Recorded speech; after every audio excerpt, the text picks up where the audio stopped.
율법 11장 25절로 마지막 절까지 보겠습니다. 11장 25절로 마지막 절입니다. 형제들아, 너희가 스스로 지혜 있다 함을 면기 위하여 이 비밀을 너희가 모르기를 내가 원치 아니하노니, 이 비밀은 이방인의 충만한 수가 들어오기까지 이스라엘의 더러는 완악하게 된 것이라. 그리하여 온 이스라엘이 구원을 얻으리라. 기록된 바 구원자가 시온에서 오사 야곱에서 경건치 않은 것을 돌이키시겠고, 내가 저희 죄를 없이 할 때에 저희에게 이루어질 내 언약이 이것이라 함과 같으리라. 복음으로 하면 저희가 너희를 인하여 원수된 자요, 택하심으로 하면 조상들을 인하여 사랑을 입은 자라. 하나님의 은사와 부르심에는 후회하심이 없느니라. 너희가 전에 하나님께 순종치 아니하더니 이스라엘에 순종치 아니함으로 이제 궁유를 입었는지라. 이와 같이 이 사람들이 순종치 아니하니 이는 너희에게 베푸시는 공율로 이제 저희도 경우를 얻게 하려 하심이라. 하나님이 모든 사람을 순종치 아니하는 가운데 가두어 두심은 모든 사람에게 공효를 베풀려 하심이로다. 기쁘다. 하나님의 지혜와 지식에 부여하며 이 판단을 측량치 못할 것이며 그의 길을 찾지 못할 것이로다. 누가 주의 마음을 알았느냐? 누가 주의 모사가 되었느냐? 누가 주께 먼저 드려서 갚으심을 받겠느냐? 이는 만물이 주에게서 나오고 주로 말미암고 주에게로 돌아감이라. 영광이 그에게 세세로 있으리로다. 아멘. 공교롭게도 수요일 날 이제 선교사님이 오시고 또 우리 최 목사님이 오시고, 그래서 세 주를 그냥 우리가 외부의 강사들을 통해서 우리가 말씀을 듣는 시간을 가졌습니다. 그래서 오래간만에 이렇게 또 로마서를 다시 접하게 되는 것 같습니다. 자, 오늘 이제 하나님께서 이방인들의 구원의 역사를 어떻게 이루시는가. 그래서 11장의 앞절에 보면은 하나님께서 원가지인 이스라엘을 그 원나무에서 제거해내고 돌감람나무와 같은 하나님을 모르는 이방인들을 떼어서 하나님께 접붙이심으로 말미암아 구원하신다라고 하는 말씀을 우리가 앞절에서 살펴봤습니다. 오늘 읽은 말씀도 같은 선상에 있는 것인데, 여기서 하나님의 구원의 역사를 비밀이다 이렇게 말씀을 하고 있음을 보게 됩니다. 비밀, 이 비밀은 목적이 감추는 거지요. 비밀은 감추는 거예요. 그런데 하나님은 인류를 구원하시는 이 일을 비밀이다라고 표현하시고 계십니다. 그러면은 이 비밀이라고 하는 것은 어떤 자에게는 가리워진 것이라는 거예요. 하나님께서 온 인류를 구원하신다라고 하는 것은 보편적 진리로 얘기하시는 것이고, 그것이 누구에게 적용되어지느냐라고 할 때에는 이제 구체적으로 얘기하면 표현이 달라지는 거지요. 그래서 하나님은 구원하기를 예정한 사람이 있고, 그런 예정한 사람을 선택하셔서 여러 가지 방법에 의해서 그 자녀들을 부르시고 은혜를 주셔서 믿음을 갖게 하시고 구원에 이르게 일을 하신다는 거지요.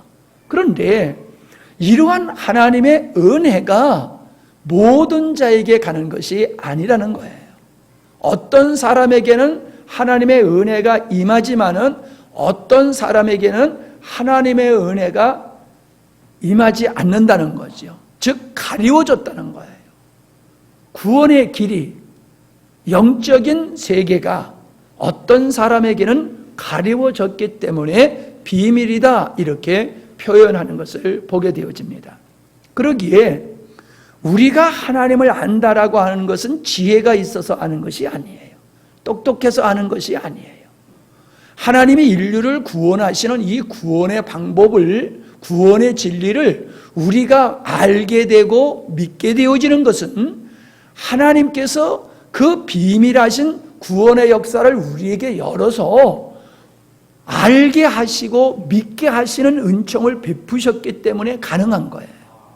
그러므로 여러분, 그냥 교회 다니는 사람이 많다 보니까는 그냥 흔하게 예수 믿을 수 있고 쉽게 예수 믿을 수 있는 것으로 생각하기 쉽지만은 사실을 엄밀히 우리가 말씀을 들여다 보면은 예수님은 아무나 믿는 게 아닙니다.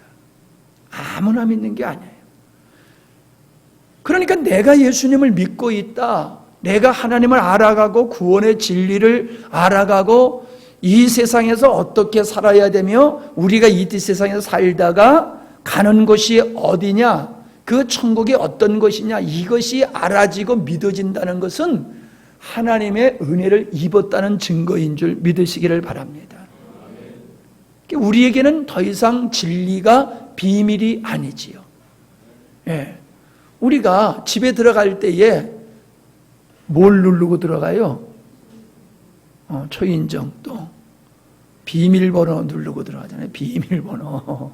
집에 들어갈 때에 비밀번호 눌러야지 문이 열리더라고요. 예. 사택에는 그냥 열면 돼요. 어느 집에 가보면은 비밀번호를 눌러야 되는데 이 비밀번호를 못 눌러가지고 문 앞에 서서 쩔쩔맨다고요. 쩔쩔맨. 그러니까 이 집에 당신은 아무 때나 들어올 수 있습니다 하면 그 사람에게는 비밀번호를 가르쳐 준단 말이에요. 근데 우리 집에 아무 때나 당신 들어오면 안 돼. 그런 사람에게는 비밀번호 안 가르쳐 주잖아요. 그래서 이 하늘의 진리, 하나님과 영적인 세계의 진리는 하나님께서 계시해 주셔야 돼요. 비밀번호 가르쳐 주는 것 같이 하나님께서 우리에게 영적인 눈을 열어서 영적인 세계, 하나님에 대해서 알아갈 수 있도록 은혜 주셔야 될 줄 믿습니다. 또 왜 비밀이라고 하나님의 구원의 역사를 비밀이라고 여기하셨냐면은 너무나 오묘하기 때문에 그래요. 이 역사가 사람이 고안한 것이 아니고 하나님께서 고안하신 방법이고 또 실제예요. 그래서 인간의 수준, 인간의 이성, 인간의 합리적인 어떤 생각들을 가지고서는 하나님이 인류를 구원하시는 이 역사가 이해가 안 되는 거예요. 이해가 안 되는 거예요. 절대로 인간으로서는 이제 나중에도 또 말씀을 보겠습니다만은 그게 이해가 안 되는 거예요. 그래서 너무나 오묘하니까는 비밀이다 이렇게 표현하게 되어지는 것을 우리가 보게 되어집니다. 자, 그런데 우리가 첫 번째로 살펴볼 것은 하나님의 29절이요. 하나님의 은사와 부르심에는 후회함이 없느니라 라고 말씀하고 있습니다. 자, 하나님이 하시는 일, 하나님이 계획하고 하나님이 하시는 일이 인간이 볼 때에는 실수하는 것 같고 잘못하시는 것 같고 모순이 있는 것 같아요. 그 중에 하나가 저예요. 제가 목사잖아요. 아무리 봐도 나는 사찰 집사하면 정말 잘할 것 같아요. 목사보다도. 근데 사찰 집사를 안 시키시고 목사를 시키셨어요. 그래서 제가 간혹 하나님 실수한 거 아니세요? 어떻게 이 사찰 집사 해야 할 나를 목사로 세우셨어요? 이런 이제 질문을 할 때가 있습니다. 정말요. 괜히 한 얘기가 아니에요. 지금도 날 보고 사찰 집사 하라고 그랬으면 참 좋겠어요. 목사하지 말고. 그러면 참 잘할 것 같아. 성도들도 지금 목사의 인기보다도 더 좋을 것 같아. 예. 사찰 집사 하면. 그런데 그러다가도 가만히 돌아보면은 하나님의 부르심에는 후회함이 없다. 잘못함이 없다는 거지요. 잘못 선택함이 없다는 거예요. 잘못 인도하심이 없다는 거예요. 정확하다는 거예요. 완벽하다는 거예요. 그래서 내 자신이 하나님의 은혜를 받은 것을 보니까는 하나님은 내가 적합해서 나를 부르신 것이 아니라 내가 부족하기 때문에 어찌 보면 부르셨고, 그 부족함 때문에 내가 하나님 앞에서 나 부족해요 라고 머리 숙이게 하시고, 그 겸손하게 만드시고 낮추신 후에 은혜를 베풀어 주셔가지고 하나님의 은혜로 목회하게 하시는 걸 보니까는 하나님의 부르심에는 후회함, 실수함이 없으시다라는 생각이 들어요. 만약에 내가 똑똑하고 잘나고 유능하고 모든 사람이 봤을 적에 부러움의 대상이 될 정도로 그렇게 완벽한 어떤 모습을 가지고 있었다라고 하면은 사탄이 교만해서 하나님 앞에 범죄했던 것과 같이 나도 그랬을 것 같아요. 그런데 하나님께서 나에게 하나의 아주 부족함을 허락하심으로 말미암아 내가 하나님 앞에서 자만하지 못하고 교만하지 않게 낮추신 후에 은혜를 베푸셔서 그냥 하나님이 나를 붙들고 쓰시는 거예요. 여러분, 제가 설교하면서 참 이렇게 강조할 때는 제가 하고 싶어서 강조하는 게 아니에요. 내가 나를 알아요. 하나님의 나를 어떻게 쓰시는지를 내가 알아요. 그냥 이 말씀은 정말로 주님께서 아주 강력하게 특별하게 우리에게 주시는 말씀이라구나 하는 걸 내가 캐치할 수가 있어요. 예. 근데 여러분은 그걸 항상 내 실력으로 보신다니까요. 그게 내 실력이 아니라 하나님의 은혜예요. 하나님의 은혜로 받아들여야지 목사님의 실력으로 받아들이면 여러분 실수하는 거예요. 내가 부족한 걸 보고 목사님의 부족한 걸 보고 여러분 실망하시면 여러분 실수하는 거예요. 하나님은 그렇게 부족한 나를 아시고 선택하셨어요.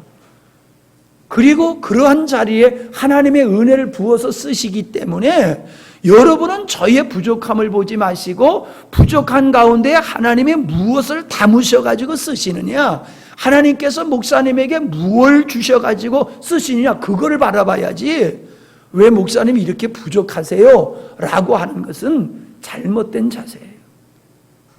그걸 캐치를 할 수 있어야 돼요. 그러니까 하나님의 부르심, 여러분 정말로 목사님의 그런 것 같이 여러분도 구원받을 만한 자격이 있습니까? 구원받은 후에도 우리가 구원받은 자녀로서 아주 정말로 떳떳한 모습을 지니고 우리가 살고 있느냐 하면은 아니잖아요. 어찌 보면 저런 사람이 어떻게 예수 믿어? 어떻게 저런 사람이 천국가? 그런 생각이 들 정도로 참 모순 있고 문제 있는 사람의 교회 다니는 걸 보게 돼요. 그게 우리의 관점이에요. 너 같은 사람 교회 다니니까 나 교회 안 다닐 거야. 그게 세상적인 관점이에요. 병원에 갔더니 나보다 더 중한 병자가 있어. 아이고 저런 병자 있는 거 보니까 난 이 병원에 안 갈 거야. 말이 돼요? 안 되잖아요.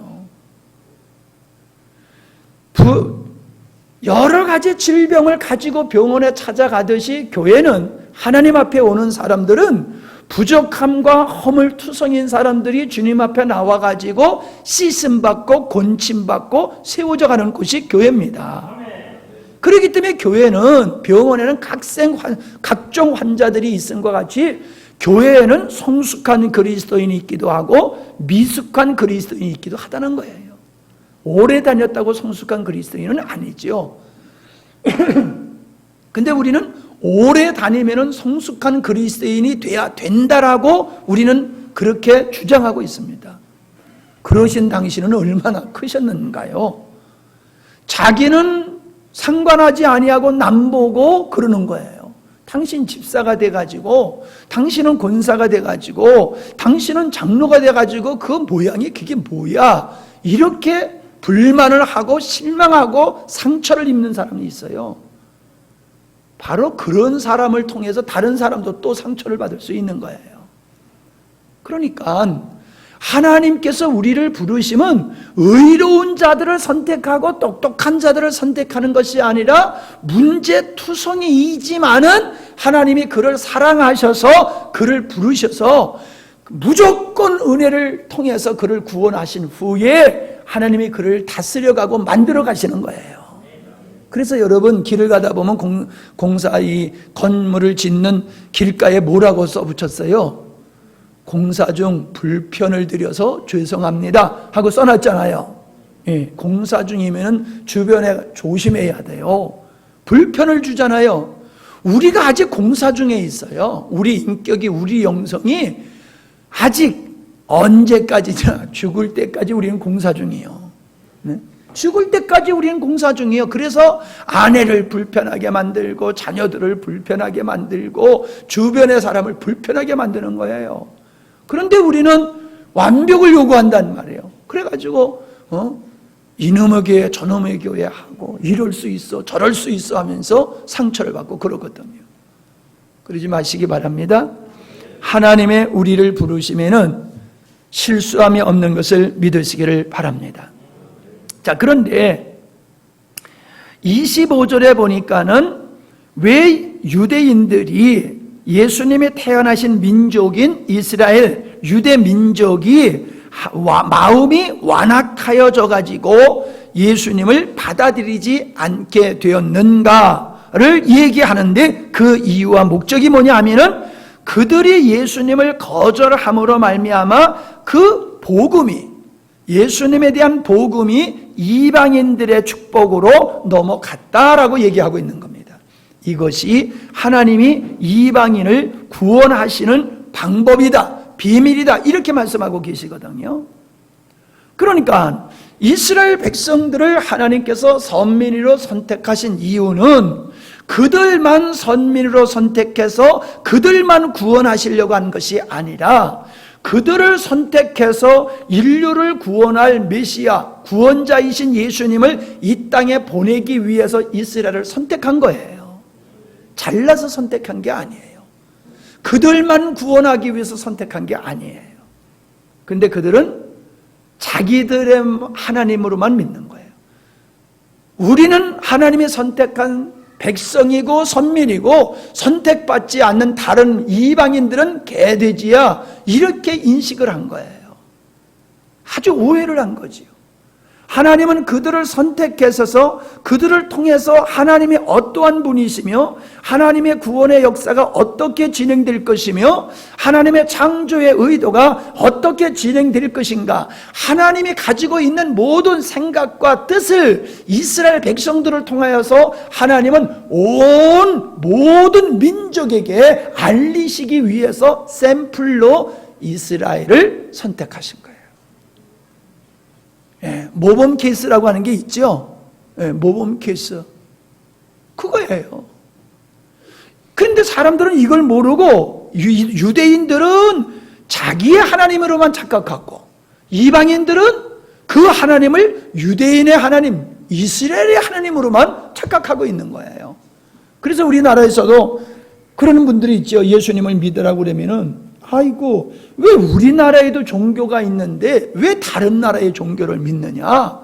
우리나라의 우리 민족의 종교를 믿는 게 낫지 왜 다른 나라야 민족 이스라엘 민족의 신을 우리가 믿느냐? 이렇게 오해하는 사람이 있어요.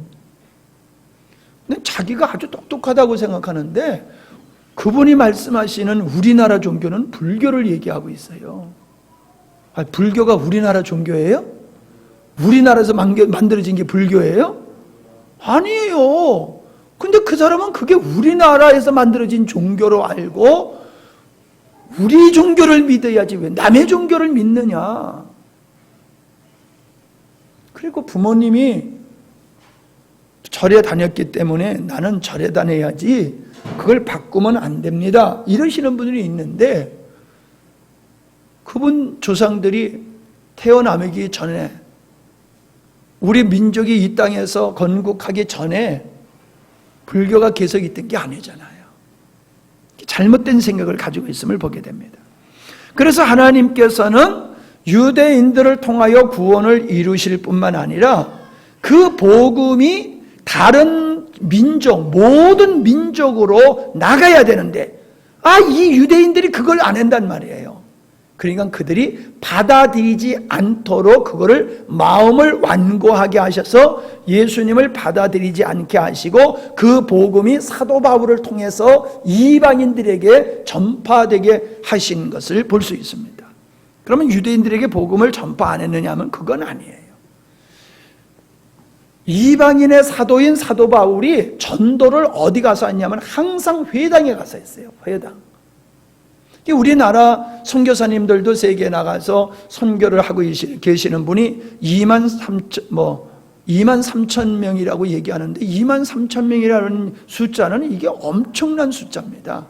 물론 이제 가족까지 다 포함해서 그런 것 같아요. 근데 그분들이 나가서 전도할 때에 누구의 도움을 받느냐 하면은 교민들이나 거기서 이미 살고 있는 이 중앙아시아, 러시아, 중국 이런 데는 누가 있어요? 우리 조선족이 있고 중앙아시아 쪽에 가면 고려인들이 있다는 거죠. 그들이 강제로 이 중앙아시아 쪽으로 이주되어서 그 중앙아시아에서 이 고려인들 일제시대 때 일본으로 끌려가 가지고 또 아니면은 두만강을 넘어서 압록강을 넘어서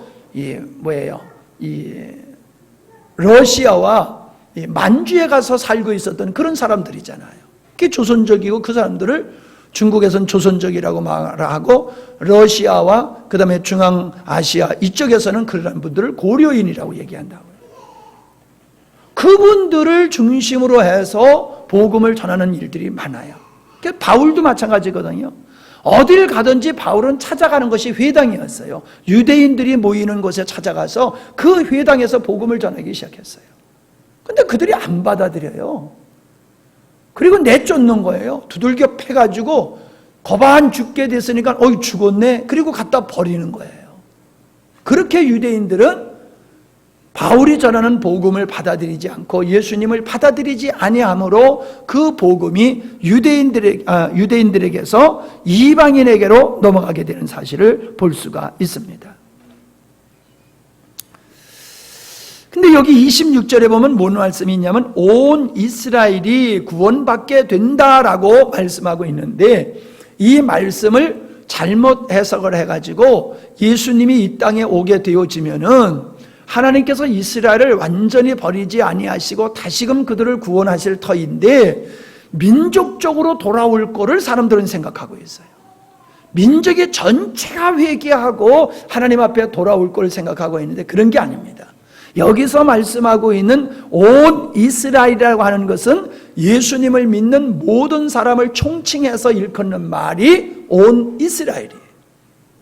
그런데 분명한 것은 예수님이 이 땅에 오시게 되어지면은 이 유대인들이 마음의 문이 열려서 예수님을 영접하는 일들이 급속하게 일어날 것은 틀림없는 사실이에요. 그래서 지금 유대인들 메시아닉주 이 사람들이 지금 점점 일어나서 아주 공개적으로 예배드리고 공개적으로 전도를 하는 일들이 왕성하게 이루어지고 있음을 보게 되어집니다. 이 하나님 25절에 말씀하고 있는 이 비밀, 인류를 구원하시는 하나님의 이 지혜와 지식은 얼마나 오묘한지 측량할 수 없다. 그렇게 말씀하고 있음을 보게 되어집니다. 측량할 수 없다. 그러니까 측량할 수 없으니까 어떻게 해야 돼요? 물이 깊으면 뭐라 그래요?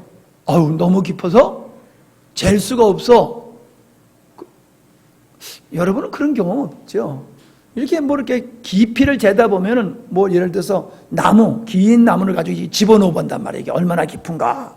얕으면은 얼마큼 지나고 땅이 닿잖아요. 너무 깊어. 그러면 큰 나무를 집어넣어도 이게 닿지를 않아. 그럼 이게 너무 깊어가지고 잴 수가 없네. 이런 일들을 말을 한단 말이에요. 측량할 수 없다는 거예요. 측량. 인간의 머리로서 인류를 구원하시는 이 역사를 인간은 측량할 수 없어요. 유대인들을 통해서 구원이 시작되었지만은 그들의 그들의 마음의 완악함을 인해서 인류가 구원받게 하시는 이 하나님의 지혜, 이 방법, 이것은 인간이 고안해내고 인간이 이해할 수 있는 것이 아니라는 거죠. 그래서 고린도전서 1장 21절에 보니까는 하나님의 지혜에 있어서는 이 세상이 자기 지혜로 하나님을 알지 못하는 고로 하나님께서 전도에 미련한 것으로 믿는 자들을 구원하시기를 기뻐하셨도다라고 말씀을 하고 있는 겁니다. 믿음이 필요한 거예요. 하루살이하고 백로하고 이야기하면은 그 얘기가 되겠습니까? 이야기가 안 되지요. 피조물인 인간이 창조주이신 하나님의 그 마음에서 생각에서 나온 걸 인간이 이해하려고 하면은 안 되는 거예요. 못 하는 거예요. 그래서 뭘 해야 돼요? 믿어라 라고 말씀하는 거예요. 하나님은 이해시키려고 노력하지 아니하시고 있는 사실을 그냥 선포하시고 믿으라 그러세요. 하나님이 천지 만물을 창조하셨다. 어떻게? 말씀으로. 너무 단순해요. 그 엄청난 사건을 갖다 글쎄 내가 말씀으로 천지를 창조했어. 인간이 납득하고 이해하도록 어떤 노력도 하지 않으세요. 그냥 있는 사실을 선포하시고 믿어라 라고 하는 거예요. 이게 우리가 서 있어야 할 자리인 줄 믿으시기를 바랍니다. 하나님을 이해의 대상으로 생각하면 넘어져요. 믿음의 대상이에요. 아멘? 믿음의 대상이에요. 그래야지 진리가 열려지지 그 진리를 이해하려고 하면은 그게 진화론자가 그래서 나오는 거고 사람들이 예수님을 믿지 못하는 이유가 그런 데서 나오는 거예요. 하나님을 믿으면 이해가 돼요. 근데 이해하려고 하면 이해가 안 돼요. 믿음이 안 생겨요. 믿으면 이해가 되어지고 해결이 되어지는 줄로 믿습니다.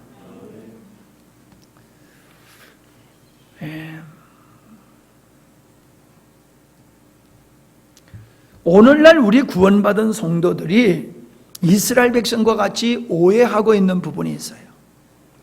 이스라엘 백성들은 자기들이 선민이라고 하는 의식을 가지고 살았다고 그랬죠. 그래서 다른 이방인들을 개돼지같이 여겼다고 그랬어요. 오늘날 성도들은 어떠냐는 거예요. 오늘날 구원받은 성도들도 아주 자부심이 대단해요. 하나님은 창세전에 나를 예정하시고 나를 선택하셔서 나를 하나님의 자녀로 삼으셨어. 그게 뭐예요? 선민의식이지요. 그게 선민의식이에요. 근데 그게 틀렸다는 얘기가 아니에요.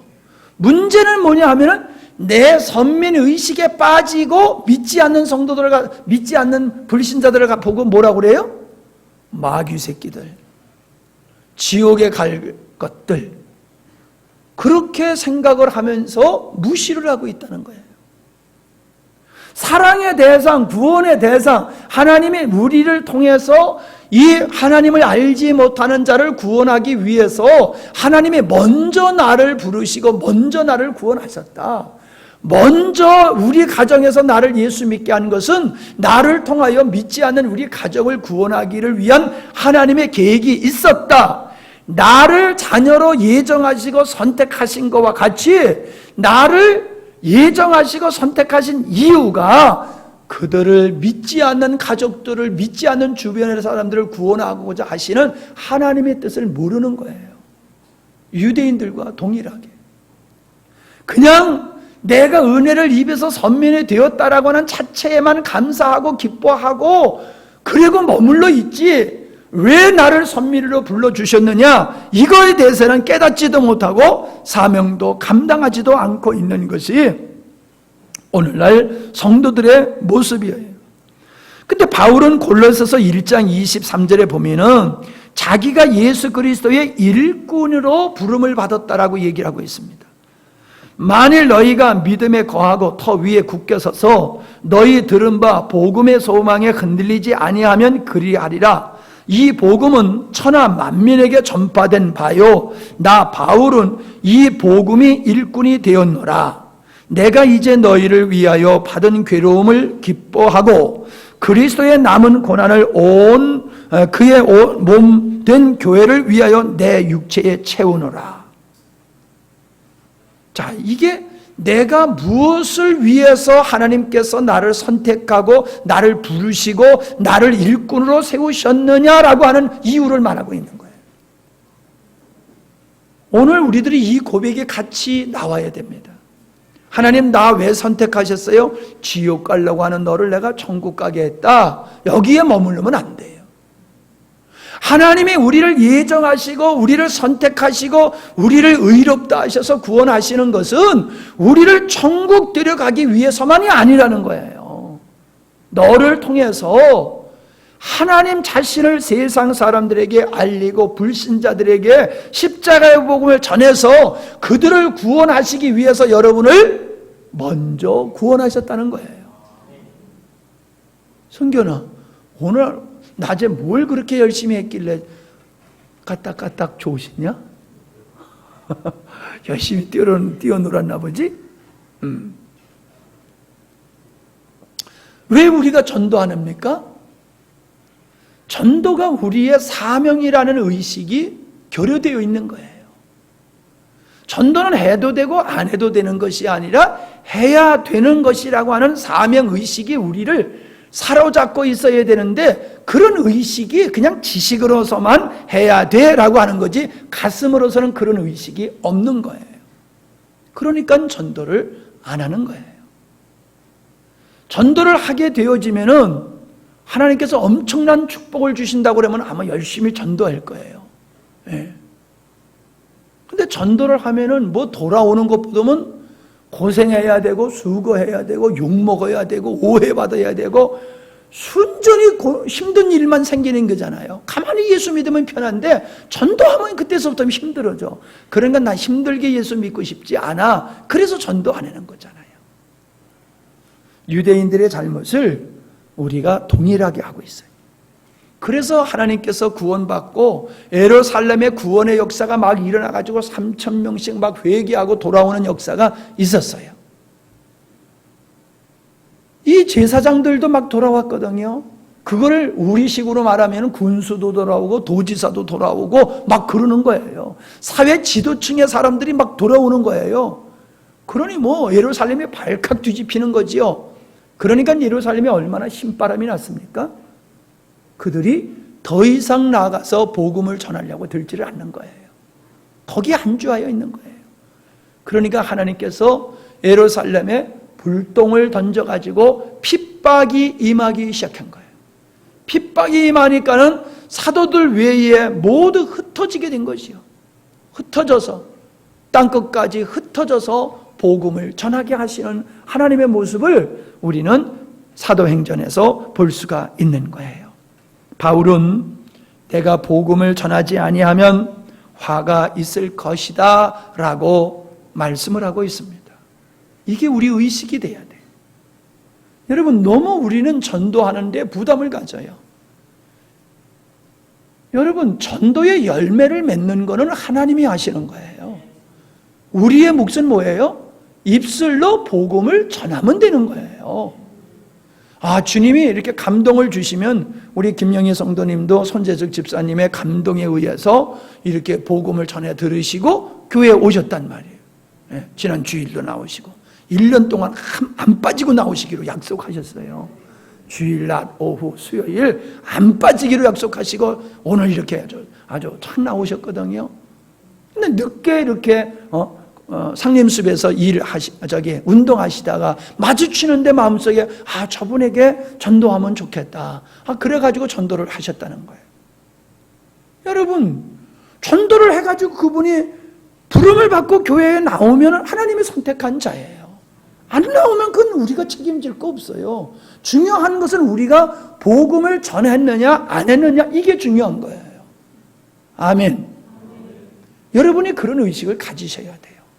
내가 오늘 하루를 살아가면서 하나님이 나에게 붙여준 사람들 중에 내가 누구에게 복음 전하기를 주님이 원하시는가, 나에게 복음을 들을 수 있는 사람을, 어떤 사람을 나에게 붙여주시는가, 이게 여러분의 의식 속에 있어야 될 줄 믿습니다. 무슨 일을 하든지 어디를 가든지 여러분은 그 의식을 가지고 사람을 대하는 거예요.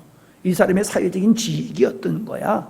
이 사람을 새기면 나에게 도움이 올까 안 올까? 누가 올까 안 올까? 이런 거 생각하지 말고, 이분이 하나님께서 내가 복음을 전하라고 하나님이 붙여주신 분인가 아닌가? 이분이 복음을 받아들일 만한 환경이 지금 되어 있는가 아닌가? 그걸 여러분들이 캐치를 해야 돼요. 어저께도 어떤 사모님을 상담을 했어요. 너무너무 힘들고 어려운 상태에 계신 분이에요. 근데 주님께서 마음에 감동을 줘가지고 만나자고 전화를 했더니 그분이 오셨어요. 짧은 시간이지만 얼마나 감동된 교제가 있었는지 몰라요. 하나님은 나를 통하여 인생에 실족하고 넘어지고 시리와 좌절에 빠지고 인생의 생명의 길을 찾는 그런 사람들이 우리 주변에 많이 있다는 거예요. 얼마나 힘들면 자살하겠어요. 함양에도 심심치 않게 자살하는 사람들 나오잖아요. 그들이 예수 믿어봤어, 예수님 만나봤어 봐요. 자살하겠는가? 우리가 그들을 관심 없이 봤기 때문에 그들의 마음속에 기갈함과 고통과 방황과 힘들고 어려운 것을 우리가 미리 캐치를 못하니까는, 그들에게 복음을 전할 기회를 놓쳐버리니까는 그분들이 그렇게 불행한 인생을 마치는 게 되어지는 거예요. 여러분, 우리가 인생을 살아갈 때에 어떤 의식을 가지고 살아가냐는 거예요. 제가 요즘 야간문이라고 하는 약초를 산에서 끊어다가 말려서 요즘 복용하려고 준비를 했어요. 근데 그 약초가 많지를 않아요. 귀해요. 그런데 그거에 대해서 눈을 뜨고 차를 타고 가면서도 어디 그런 게 없나 하고 관심을 가지고 보니까 천지야, 천지. 관심이 없을 때는 봐도 몰랐고 안 보였어요. 무관심했을 땐. 근데 관심을 가지고 가다 보니까는 고속도로를 타고 서울 가면서 봤더니 지천이야, 지천이야, 그냥 막. 근데 고속도로 옆에 거는 뜯어다 먹을 수가 없어, 그거는. 매연을 하도 먹은 거라, 그거는. 예, 그건 먹을 수는 없어. 뿌리나 캐다가 심어가지고 다시 알면 모를까. 관심 있으면 보입니다. 아멘? 관심을 가지면 보여요. 관심을 안 가지니까 안 보이는 거예요. 근데 바울이 분명히 그래 이렇게 말해요. 내가 복음을 전하지 아니면 내게 화가 온다. 근데 사무엘은 뭐라고 그랬어요? 내가 기도하지 아니하면은 내가 저주를 받을 거다고 얘기를 하고 있어요. 즉 기도를 쉬는 죄를 범하지 않겠다는 거예요. 사무엘의 마음속에는 민족을 위해서 기도하지 아니하면 이게 죄다라고 하는 의식이 있었기 때문에 사무엘은 민족을 위해서 기도할 수가 있었던 거예요. 기도하면 월급 주고 기도 안 하면 월급 안 주고 그러니까 기도한 게 아니에요. 우리의 삶은 우리의 의식에 의해서 이루어지는 거예요. 아멘? 예. 우리의 의식에 의해서.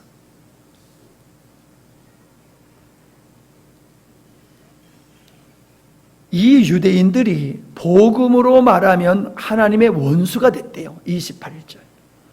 하나님의 조상으로 말하면은 조상을 통해서 하나님의 선민으로 부름을 받은 사랑 입은 자지만 복음으로 말하면 그들은 하나님의 원수래요. 아니, 사랑을 입은 그가 왜 원수가 됐냐는 거예요. 사랑을 입은 그가 왜 원수가 됐냐는 거예요.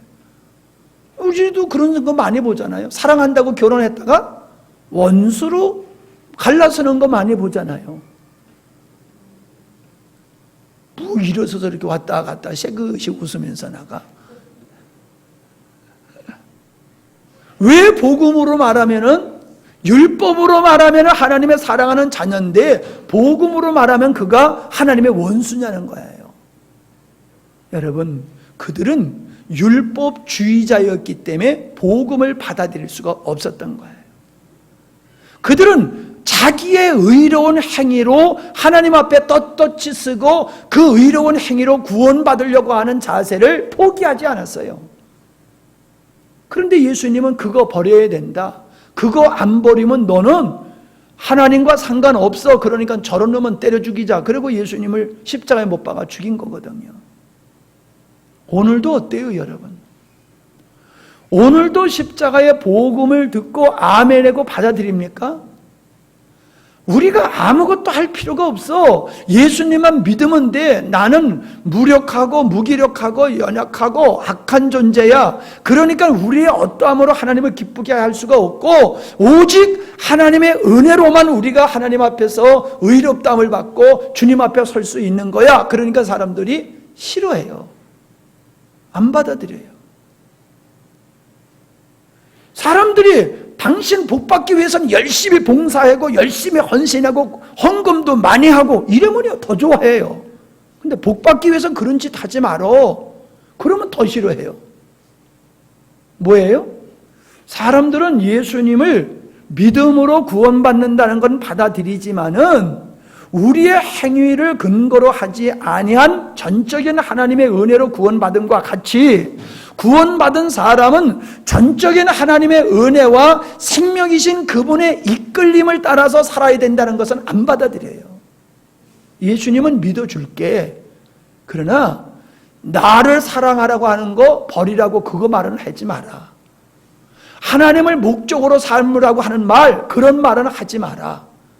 하나님 주권 얘기하면서 예수님 앞에서 하나님 앞에서 종된 모습으로 살아, 그런 말은 하지 마라. 이게 오늘날 성도들의 모습이에요. 예수님은 믿어줄게. 그러나 너를 사랑하라는 말을 하지 마라.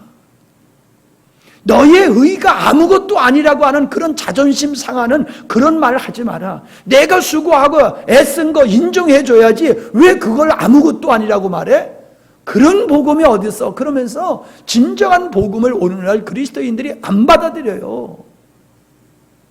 그래서 자기 행위로 하나님 앞에 자꾸 쓰려고 해요. 내가 이렇게 기도 많이 했잖아. 내가 이렇게 헌금도 많이 했잖아. 내가 이렇게 선한 일도 봉사도 많이 했잖아. 그러니까 하나님께서 나에게 복을 많이 주실 거야. 그렇게 믿고 있고 그게 틀리다라고 하면은 싫어해요.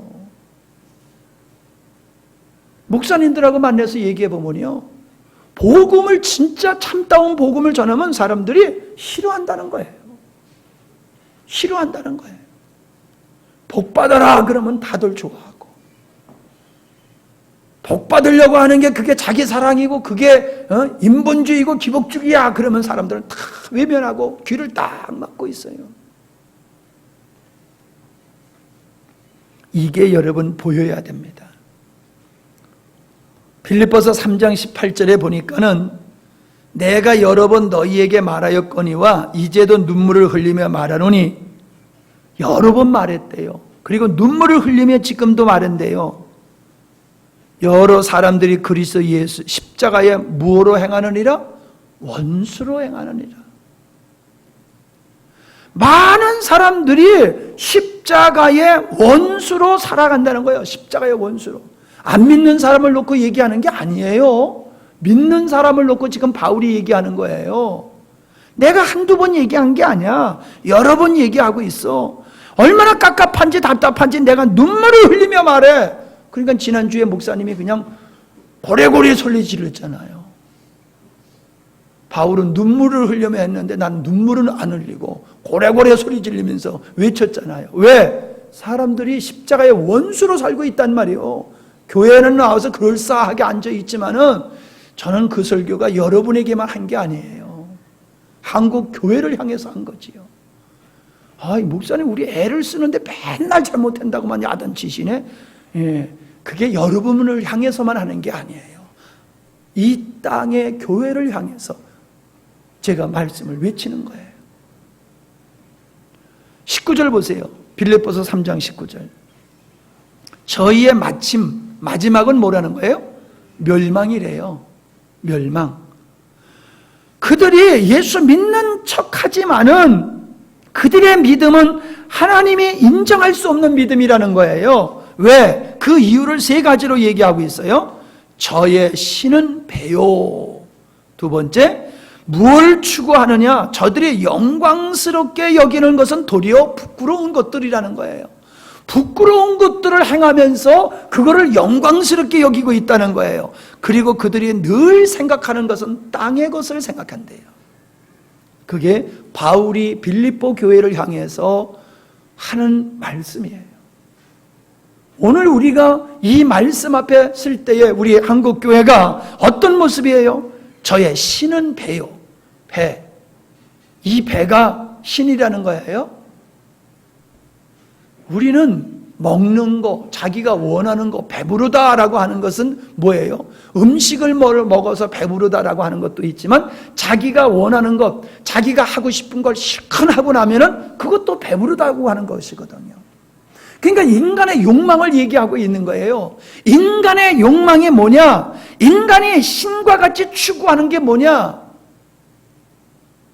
그들은 자기를 신으로 삼고 자기의 정욕을 쫓아서 자기의 욕망을 채우기 위해서 살아가고 있대요. 오늘날 교회만 그런 게 아니라 빌립보 교회도 그랬다는 거예요. 자기 욕망을 채우기 위해서 살아가고 있대요. 신앙을 통해서. 예수 그리스도를 통해서 도리어 자기의 욕망을 채우고자 하고 있대요. 그러니까 마지막은 멸망이라는 거예요. 그 다음에 뭐라 그랬어요? 저의 영광, 자기가 아주 영광스럽게 하는 것은 도리어 부끄러운 것이라는 거지요. 나 이렇게 했어. 이게 영광스럽게 생각하는데 사실 그 나는 이렇게 했어 라고 하면서 사람들에게 긍지를 갖고 자부심을 갖고 자랑스럽게 여기는 것, 그게 도리어 뭐예요? 부끄러운 것이라는 거죠.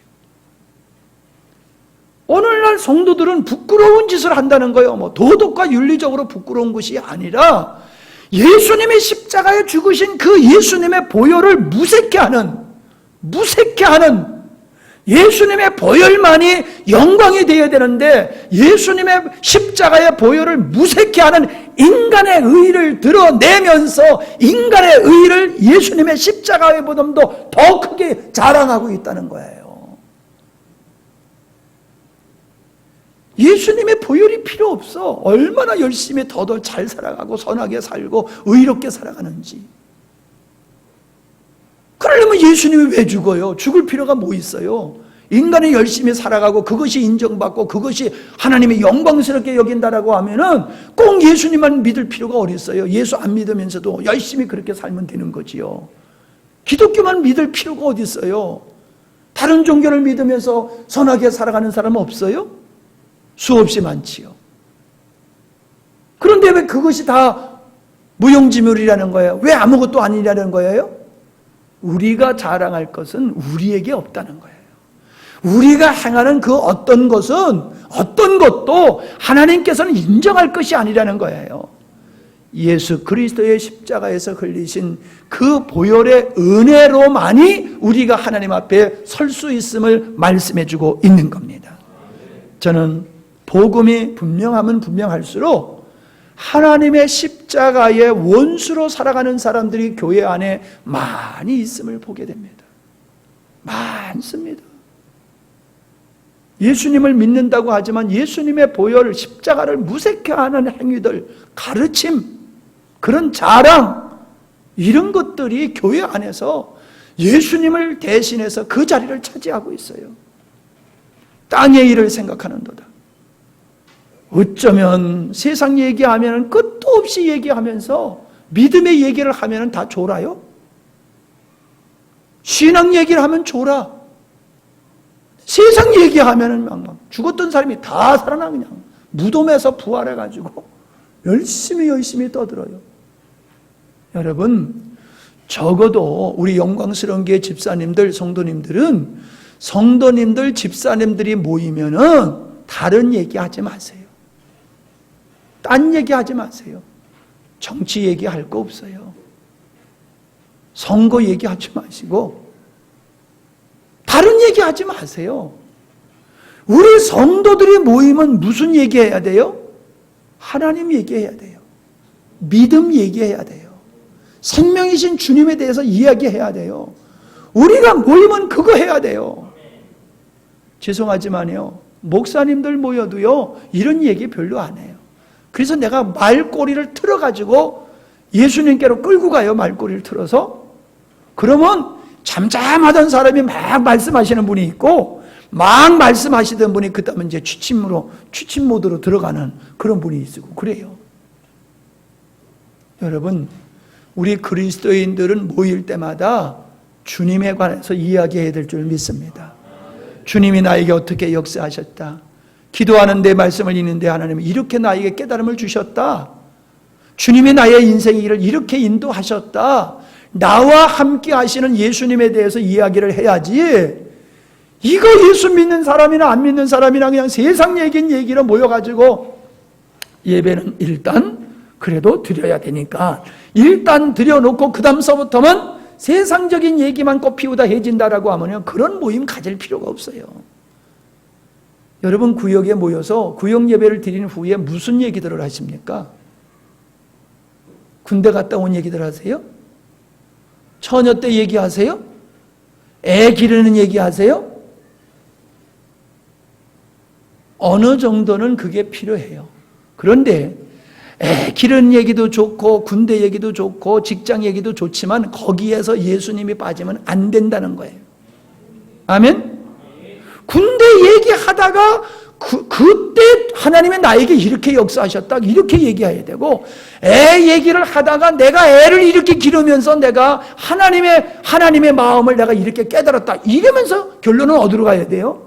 예수님께로 가야지만이 그 모든 대화가 복이 되는 거고 하나님의 은혜가 임하는 교제가 될 수 있음을 믿습니다. 쓸데없는 얘기만 하고 끝나버리면요, 뭐예요? 뭐예요? 모일 필요가 없죠.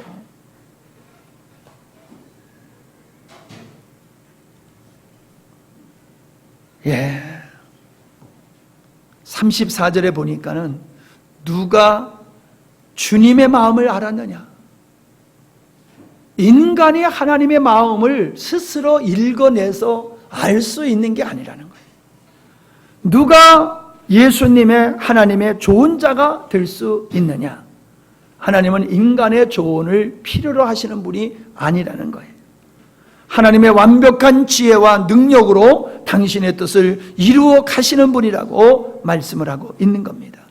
35절에 결론적인 말씀이 거기 나와요. 35절 뭐라고 얘기하고 있어요? 36절.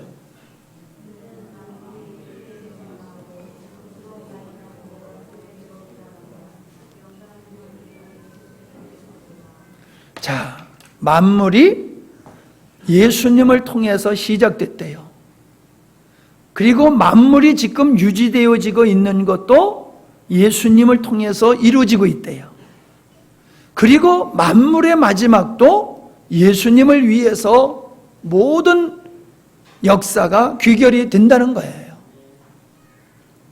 여러분, 예수님이 인간이시라고 하면 예수님을 믿을 필요가 없어요. 예수님은 하나님이시지만 하나님의 뜻을 이루기 위해서 몸을 입고 이 땅에 오셔서 잠시 우리와 같은 모습으로 하나님의 뜻을 이루고 가신 분이시지, 우리와 같은 몸을 입으셨었기 때문에 그분이 인간이실 수가 없어요. 하나님이신 그분이 인간으로서 잠시 이 땅에 존재하셨을 뿐이에요. 예수님은 천지 만물을 창조하시는 주인공이세요. 그리고 이 만물을 붙들고 계시다고 하는 것은 하늘의 별과 땅을 붙들고 계시다는 의미가 아니라 그걸 넘어서서 인류의 역사를 진행하고 계시는 분이라는 거예요. 인류의 역사를 진행하고 계시는 분이다. 그 말씀을 하고 있는 겁니다.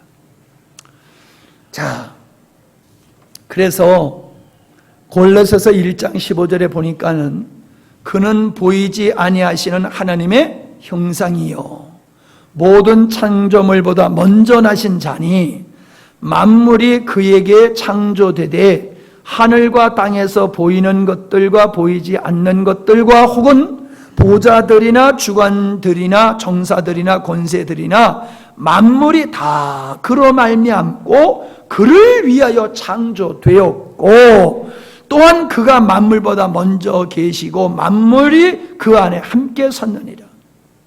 자, 절 보세요.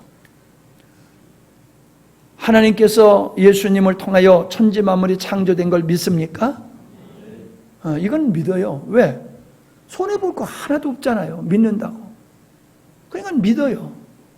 근데 우리가 어디까지 나가야 되냐면은 왜 창조했느냐? 그를 위하여 창조되었다. 이제 이게 나는 쏙 빼버린다니까. 이 땅의 모든 건 다 하나님을 위해서 지음을 받았고 나는 쏙 빼버리는 거 거기서. 그리고 나는 나를 위해서 사는 거예요. 이게 오늘날 성도들의 모습이에요. 나를 위해서 하나님을 믿어요. 나를 위해서 예배를 드려요. 나를 위해서 찬양을 해요. 나를 위해서 기도해요. 나를 위해서. 나를 왜 만드셨다고 그랬어요? 그분을 위하여, 그를 위하여 창조되었고 하나님을 위해서 우리가 지음 받았다는 거예요. 하나님을 위해서 우리가 하나님의 자녀로 부름을 받았다는 거예요. 그래서 우리는 하나님을 위해서 사는 존재가 되어야 된다는 거예요. 근데 이걸 싫어해요. 사람들이 이걸 싫어해요.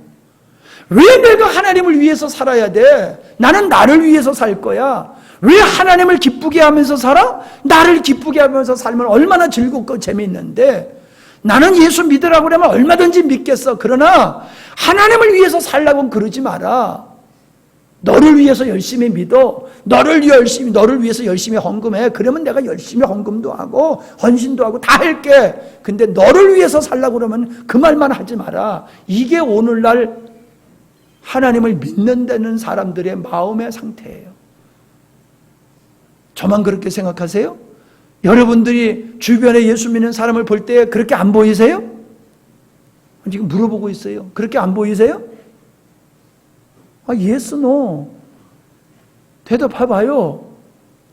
자신 없어요? 대답하기가 그렇게 자신 없어요? 오늘 많은 사람이 천국 가기 위해선 예수님을 믿어요. 그러나 하나님의 영광을 위해서 살라고 하면 싫어해요. 하나님의 영광을 위해서 살라고 하면 싫어해요. 이게 무슨 믿음이에요? 그게 무슨 믿음이냐고요? 믿음은 나를 위해서 하나님과의 관계를 갖는 것이 아니라 창조자이신 그분의 목적을 위해서 내가 동의하고 그분의 뜻 앞에 내가 의지적으로 일을 쓰는 거예요. 아멘? 아버지 뜻대로 천지를 창조하셨지요. 인간을 만드셨지요. 나를 구원하셨지요. 아멘. 그래요. 그러니까 이제 나의 인생은요, 하나님의 영광을 위해서 살게요. 나를 위해서 안 살고 이제 하나님의 영광을 위해서 살게요. 여러분, 그게 믿음이에요. 그게 믿음이에요. 근데 사람들은 그렇게 하면은 그걸 광신자라고 얘기해요. 그걸 광신자. 광신자라고 하는 이름을 딱 붙여놓으면은 뭐 그 사람이 광신자가 되는 것 같아. 광신자라고 하는 그 사람이 정상적인 믿음이고 광신자라고 말하는 그 사람들은 엉터리 신앙이에요. 신앙도 아닌 사람들이 참 신앙을 가진 사람 보고 광신자래. 그럼 봅시다. 제가 광신자하고 비슷하잖아요. 네? 안 그런가? 그러면 안 되는데. 아멘이 안 나오는 거 보니까 내가 광신자가 안 됐네. 광신자가 돼야 되는데. 그래도 비슷하잖아. 그렇다고 좀 쳐줘요. 네. 그러면 목사님의 삶이 나를 위해서 사는 삶과 목사님의 하나님을 위해서 사는 삶 속에 뭐가 다른 게 있어요? 뭐 하나님의 영광을 위해서 사니까는 그 맛있는 포도 안 먹어요? 예? 아니 예수님 하나님의 영광을 위해서 사니까는 여행 안 해요? 다 할 수 있잖아요. 목사님이 하나님을 위해서 평생 사는데 여러분이 볼 때에 참 불쌍하다. 예수님 우리 목사님이 예수님을 위해서, 하나님을 위해서 저렇게 열심히 살아가는 거, 저 모습을 보니까 참 불쌍하다. 그렇게 보이세요? 대답 좀 해봐요. 이 대답 끝까지 안 하시네. 무슨 의도인지 모르겠네. 대답을 안 하는 이유가. 진짜 불쌍하게 보이나 보다. 네. 참 우리 목사님 불쌍하다. 그러니까 대답을 저렇게 안 하실 터이지. 안 불쌍하다면 아니요 그럴 텐데 어떻게 아니었어도 아니고 강 집사님 가만히 앉아 계셔. 불쌍하게 보이니까 가만히 앉아 있는 거잖아. 그럼 여러분도 불쌍한 사람이지 뭐. 세상 사람 볼 때 아이고 재미있는 텔레비나 보고 앉아서 시원한 수박 먹어가면서 있으면 얼마나 좋을 텐데 그 피곤한 육체를 끌고 수요일 날하고 또 겨우 올라가. 아이고 불쌍하다. 얼마나 불쌍해요. 그들이 볼 때. 진짜 불쌍해요? 가만히 보세요. 제가 늘 그러잖아요. 예수 믿고 손해보는 일은 죄 짓는 일, 그거 못하는 것만 손해보는 거예요. 못된 짓 하는 것만 못하는 거, 그것만 손해보는 거지. 예수 믿는 사람이라고 해서 못할 게 뭐 있어요. 똑같이 먹고 밥 세 끼 먹고 똑같이 살지요. 어떤 분은 목사님은 똥도 안 누는 줄도 안 했다고. 아이고 목사님도 방귀 뀌고 다 해요. 뭐가 달라요? 똑같지요. 똑같지요. 근데 사람들은 주를 위해서 살면은 뭔가 손해본다고 생각해요. 근데 다른 게 있어요. 주님 없이 그거 하면요, 사람들이 해도 목말라 해요. 근데 예수 믿고 하면은요, 시래기국 먹어도 감사하면서 먹어요. 아멘? 여행 가가지고 어떤 사람은 또 왔으면 좋겠다. 그 기가람에 있는 거예요. 기가람. 난 2번 안 오고 싶어. 네. 2번 다시 여기 또 오고 싶은 생각이 없어. 왜? 만족하니까. 안 와도 만족한데 뭘 또 오고 싶어. 나는 또 오려고 그래 벌써 경비부터 생각하고 비행기 타고 갈 고생할 거 생각하고 그게 다 귀찮아. 머리가 복잡해. 그냥 어차피 지금 끌려왔으니까 왔지만은 참 재밌기도 했지만 그러나 또 오고 싶진 않아요. 저는 그래요. 누구 생각에 더 주님과 가까운 걸 한번 생각해 보세요. 먹어도 자기를 위해서 열심히 먹는 사람은 먹어도 배가 고프고 주를 위해서 먹는 사람은 그냥 먹으면 그냥 만족하는 거예요. 달라요. 그런데 왜 자꾸 주님을 위해서 살면 손해보는 거라고 생각하고 불쌍한 인생을 살 거라고 빼앗기는 그런 삶을 살 거라고 생각하십니까? 빼앗기는 건요, 내 스스로가 버리는 거예요. 주님이 강제로 뺏어가는 게 아니라. 아멘? 자, 마지막으로 우리는 만물이 주님으로 시작되고 주님에 의해서 진행되고 주님의 뜻대로 완성될 걸 우리 성도들은 볼 수 있어야 돼요. 여러분 눈에 그게 보여야 돼요. 그게 보여야 돼요. 그게 진짜 구원받은 사람, 영적으로 눈이 열린 사람이에요. 야, 이러면 세가 이거 어떻게 갈 거야? 뻔하잖아요. 어떻게 갈 거야? 멸망으로 가지. 그거 안 보이세요? 세상이 어쩌려고 이래? 그럼 어쩌려고 이래요? 멸망하려고 이러지. 성경은 벌써요, 이미 결론을 지어놨어요. 시작을 말씀하셨을 뿐만 아니라 마지막도 이렇게 끝날 거야. 어떻게? 불에 다 없어질 거야 라고 결론 지어놨어요. 하나님이 없는 사람은 영원한 지옥에 갈 거야. 벌써 결론 지어놨어요. 세상을 보세요. 하나님 없이 살아가는 사람들이, 지옥과 같이 사는 사람들이 얼마나 많은지 안 보이세요? 인생의 마지막이 안 보이세요, 사람들? 인류의 마지막이 안 보이세요? 지금 아주 이렇게 잘 먹고 잘 사니까는 영원할 것 같죠? 우리가 돌아보세요. 과거와 지금을 돌아보세요. 잘 살게 되니까 앞으로 더 잘 살게 될 것 같지요? 핸드폰 그거 원수요. 그거 원수. 핸드폰 좋아졌지요? 편리하지요? 뭐가 편리하고 좋아요? 완전히 감시체계 속에서 다 살아가고 있고 숨어서 못 살아 요즘 인생들. 내가 무엇을 하고 있는지 벌써 다른 사람들이 다 알고 있어요. 살기 좋은 시대지요? 예? 근데 뭐라고 그래요? 옛날이 좋았어. 맨날 그러잖아요. 옛날이 좋았어. 그러니까 지금 살기 좋은 시대가 아니라 지금 자꾸 멸망으로 가고 있다는 거잖아요. 여러분, 지금 가장 심각한 문제가 세 가지예요. 사람이 점점 악해진다는 거죠. 맞죠? 점점 악해져요, 사람들이. 두 번째, 점점 이상 기온으로 말미암아 기후가 지금 바뀌어지고 있어가지고 홍수, 한냉, 한파 이게 막 오잖아요. 그래서 기상이변으로 말미암아 이 땅에 심각한 식량 위기가 올 수 있다 없다? 충분히 올 수 있어요.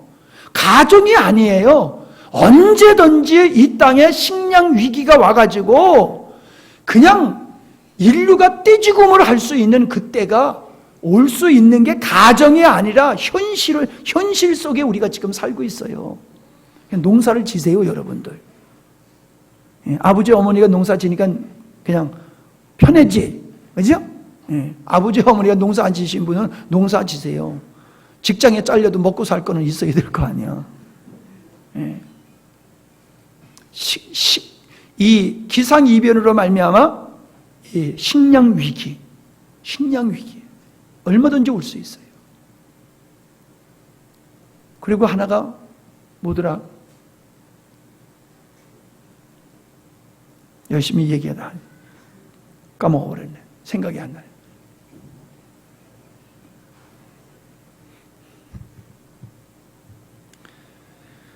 그건 몰라도 돼요. 그러니까 넘어갑시다. 자, 근데 뭔 얘기예요? 우리가 성경에서는요, 인류의 마지막이 인간의 타락으로 말미암아 인류의 마지막이 멸망으로 끝날 거야 라고 하는 걸 성경은 우리에게 말씀하고 있어요. 근데 우리가 믿음의 눈으로 보니까는 그게 보이는 거예요. 잘 살고 잘 나가는 것 같지만 지금 인간은 아주 막다른 골목까지 왔다라고 하는 게 우리 눈에 보여야 돼요. 근데 안 보이죠? 안 보이시잖아요. 그게 보이셔야 돼요. 그게 보이면요, 세상에 애착을 안 가져요. 여러분, 모델하우스에 애착 가져요? 모델하우스 그거 목적 다 하면 와장창 다 그냥 부셔버려요. 이 세상은 영원한 게 아니에요. 모델하우스와 같아요. 잠시 거하기 위해서 움막을 전했는데 그 움막이 아까워가지고 거기 벌벌 떨고 본집으로 안 가요? 그냥 움막 던져버리고 가는 거지요. 여기 계곡에 가면은 챙 쳐놓은 거 그냥 있어. 누가 와서 챙을 쳐놓고 신나게 놀다가 그냥 버리고 그냥 갔더라고. 내년까지 그냥 있으면 좋겠구만. 그걸 밑에서 놀 때는 그 챙이 얼마나 소중하고 좋은 거겠어요? 그렇다고 거기 좋다고 거기서 계속 살고 있어요? 저녁이 되니까 다 주 집으로 가버렸잖아요. 이 세상은요, 잠시 머물다가는 나그네가 머무는 그러한 움막과 같은 게 세상이에요. 뭘 거기다가 목숨을 걸고 삽니까? 우리가 기뻐하고 즐거워하는 것들이 우리의 영혼을 살찌게 합니까? 아니잖아요. 웃음 치료, 억지로 해도 웃으면 이게 건강한데요. 예. 아니, 나 그 웃음에 관한 책을 병원에 가서 읽어보니까 좀 그 책 사서 한번 꼭 읽어봐야 되는데, 사람이 이 웃으면은 너무너무 건강에 좋더라고. 그걸 쭉 읽어보니까요. 웃으면은. 그래서 어떤 환자는 병원에서 안 된다고 그러니까 아예 웃기는 비디오만 가지고 산속에 들어가서 계속 그것만 보고 깔깔대고 웃는 거야. 그것만. 그랬더니 낫대. 아니, 들은 얘기예요. 본 얘기가 아니고. 근데 맞아요. 예. 사람이 웃을 때요, 신체적으로 우리가 하하하 웃죠? 예? 하고 웃어요? 그 울 때 하고 웃고, 웃을 때는 다 하하 하고 웃는데요, 이 흉경막이 이게 그 역할을, 심폐 이 기능을 굉장히 돕는데요. 그래가지고 웃을 때에 우리가 받아들이는 산소를 받아들이는 양이 엄청나게 많대요. 그래서 배가 아프시죠? 신나게 웃으면 배가 아프잖아요. 아이고 배야, 아이고 배야 그러잖아요. 그게 보통 운동이 아니래. 배가 아플 정도로 그 웃는 게 그렇게 건강에 좋대요. 그러니까 항상 기뻐하라고 그러잖아요. 왜 항상 우거지상을 써요? 주님 안에서 세상을 볼 수 있기를 바랍니다. 그럼 허탄한데 우리 마음 안 써요. 허탄한 걸 목적으로 삼고 살지 않아요. 오늘 이 자리에 참석하신 우리 집사님들, 우리 성도님들 어차피 똑같은 인생 사는 거예요. 근데 그 목적이, 제가 그러잖아요. 돈 벌려고 열심히 일하는 거나, 내가 돈 벌려고 열심히 일하는데 실제는 그게 남을 돕는 거라고 그랬지요. 그거예요. 우리가 주를 위해서 열심히 살면요, 그게 나를 위해서 살게 되는 거예요. 돈 벌기 위해서 일해보세요. 그럼 짜증나고 힘들잖아요. 남을 돕는다고 해보세요. 지치질 않잖아요. 우리가 주를 위해서 살면요, 삶이 재밌어요. 즐거워요. 즐거워요. 아니, 저 밑에다가 도마도를 심어놨는데 좀 따다 잡수세요. 나 여러분 따잡수라고 거기다 심어놨는데 얼마나 부지런하신지 거기까지는 안 가죠. 주차장 앞에 있는 거 열심히 따가두구만. 근데 저 밑에다가 해놓으니까 안 따가. 지금 벌거가지고 땅에 떨어져 가도 안 따가. 근데 나는 그건 내가 다 먹으려고 심은 거 아니에요. 여러분들이 좀 따잡수시라고 해놓은 거지. 그거 좀 따가세요. 남을 위해서 해보세요. 저는 여러분 아이들이 여기서 과일 따먹는 거 보면 얼마나 기분이 좋은지 몰라. 이번 꽃감은 허락 없이 따먹다 내가 배상을 물릴 게야. 익지도 않는데 슬금슬금 목사님 눈치 보면서 따먹는 사람 발각만 됐다고 하면 내가 그냥 50배로 물릴 거야. 선거법에도 50배로 물리더구만. 내가 50배로 물릴 거야. 나 혼자 안 먹을게. 같이 먹을게.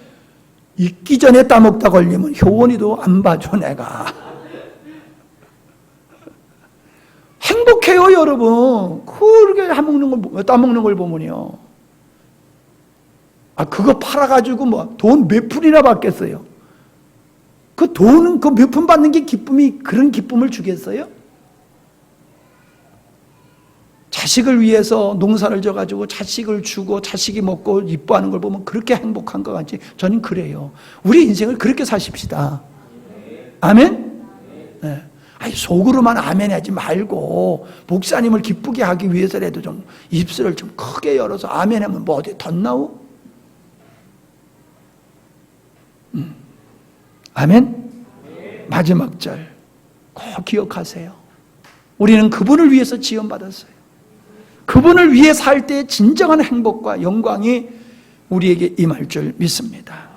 기도합니다. 하나님 아버지, 바울은 예수 그리스도의 일꾼된 자라서 하나님의 경륜, 하나님의 말씀을 이루기 위해서 그는 어떠한 어려움과 역경이 있어도 감내하며 감당했던 모습을 보게 됩니다.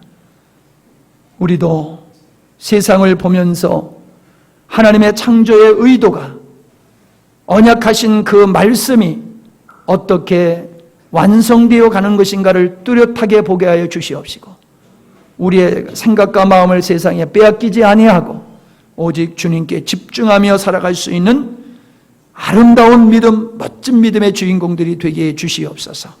그래서 세상적인 것으로 얻을 수 없는 기쁨과 평안과 희락이 우리의 삶 속에 충만케 해 주시옵시고, 죽어서 천국만 가는 게 아니라 살아 이 땅에서 천국의 삶을 누리며 살 수 있는 복된 삶이 되게 하여 주시옵소서.